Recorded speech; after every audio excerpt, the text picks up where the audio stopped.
Hello sir नमस्कार। नमस्कार sir मु प्रभंजन त्रिपाठी कहूली।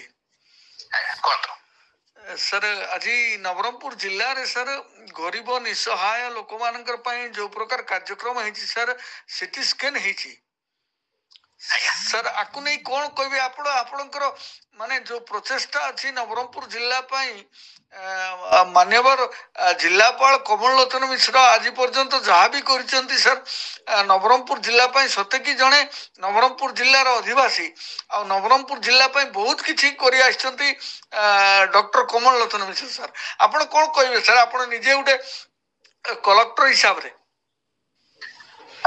जानी खुशी है जे सरकार निदान स्कीम अधीन आज नवरंगपुर जिला सदर महकुमा हॉस्पिटल रे एक सीटी स्कैन मशीन रो उद्घाटन करा जायछि।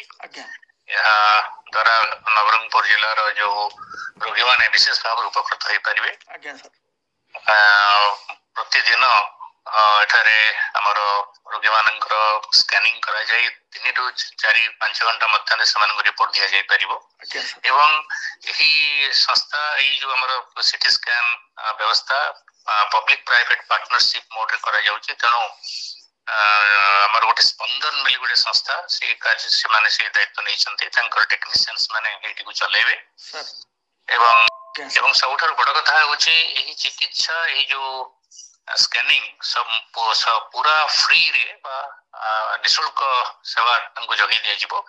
बाहर प्राइवेटली जदी हमें सीटी स्कैन करूचे 5 ରୁ 6 हजार टंका हमको पड़ुची। नवरंगपुर जिलावासी को एटा फ्री ले कौन से भी खर्च बिना सेवा मिल पार। सब बड़ कथा हो नवरंगपुर रोगी मान कोरापुट अन्य दूर जगह को जावाक पड़ो ना। तो मोर विश्वास नवरंगपुर जिलावासी सीटी स्कैन मशीन के बहुत उपकारी सब्यस्त है लोक सुविधा नहीं पारे मोर विश्वास।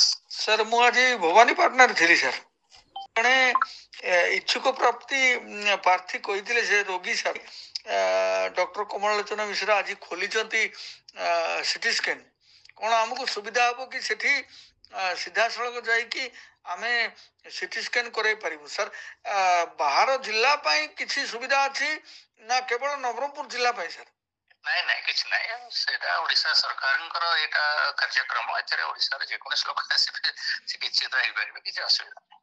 तो वर्तमान रो स्थिति कोन सर केते जण सीटी स्कैन रे जॉइन हेचंती आ केते जण टेस्ट हेचंती नहीं आज तो आरंभ करागला मशीन ठीक भाव कार्य करुचे एवं आज से कार्यक्रम आरंभ कर लोक मैंने तार सुविधा नहीं पारे असुविधा नहीं। धन्यवाद सर आप नमस्कार। नमस्कार नमस्कार।